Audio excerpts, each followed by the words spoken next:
Albert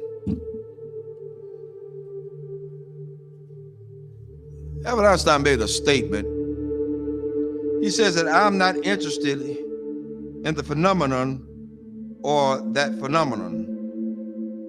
Einstein had said earlier in his life, I want to know the thoughts of God. The rest are mere details. But as he lay there dying in the Princeton hospital, he must have understood that these were secrets that God was clearly keen to hang on to. You know what the secret is? Love.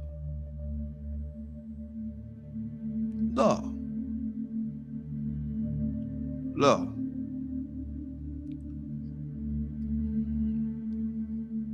I'm going to share something tonight with everybody, and hopefully it'll hit close to home. To understand the mind of God is to understand the power of love. God is love. 1 John 4:8 says that God is love. Without love, there would be no forgiveness. Without love, there would be no structure. Without love, there would be no mercy. Without love, there would be no kindness. Without love, everything else would go completely out the window. I learned this week. Took some people to let me know that I was still hurting. And I'm gonna let everybody know tonight. This is my reality. Not to slight anybody. A lot of things that I know I hadn't always done right, hadn't been right. But I had an incident this week to wake me up real good. At certain points, we can give our children what we didn't have so much until we forget about teaching them structure. This week,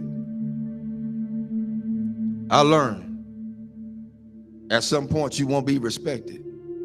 And that's for everybody. You're not going to be respected because they feel the way they feel.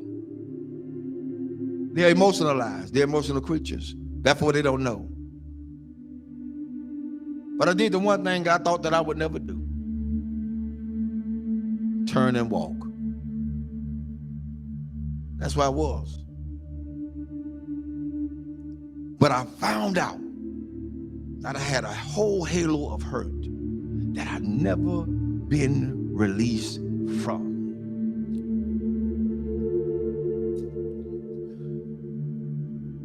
My respect factor has never really been known because I never got it. Never got it. People say they respect you. Say they love you. Where is it?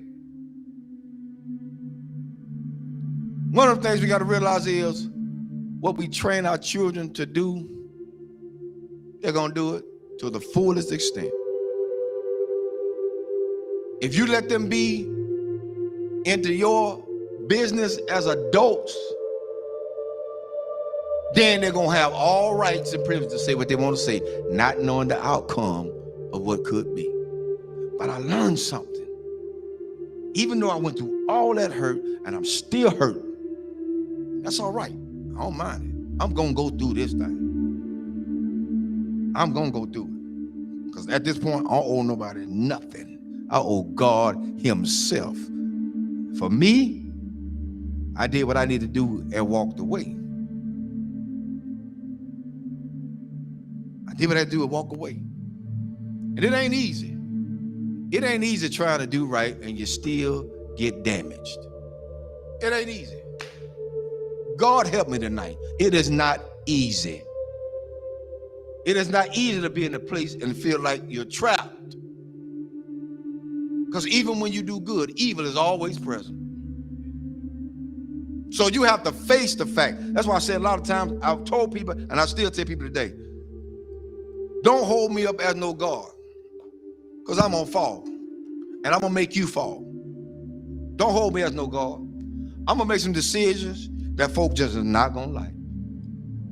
I'm gonna turn over some chairs and some tables that people are not gonna even be able to imagine that whoa, the Reverend did that. Oh, yes, because I'm human. I'm human. I'm human. One thing I learned from all this is that you don't have to stay where you're not welcome. Thirdly, I ain't studying nothing nobody say. I came in this world alone. I'm gonna die alone. So you got to stand for yourself. I'm teaching my children that now, and I'm teaching them that from a distance right now. Because what could have happened didn't.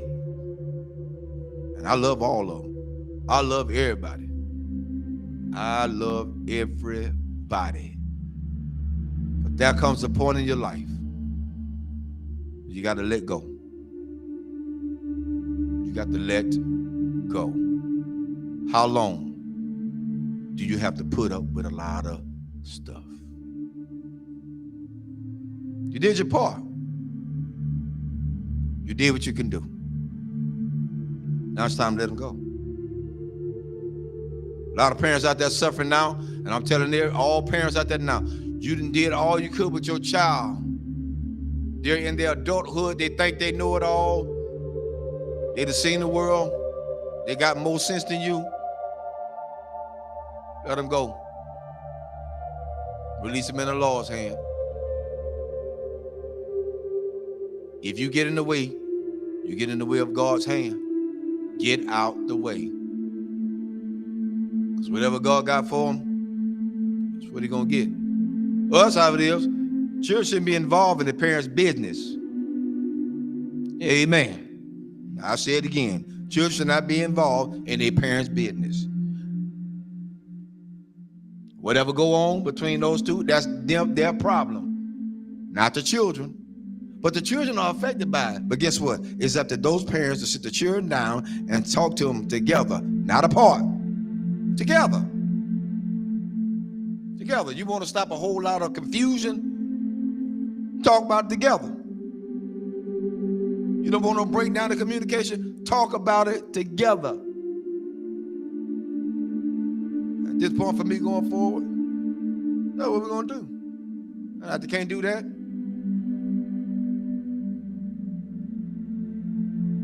I ain't playing with them. There's a lot you can do. And God help me. I'm strong as an ox. But the Lord is a protector and a shield from everything. And Lord help me, I got the scars to prove it. Cried many a days. But I ain't got to cry no more. My mind's made up.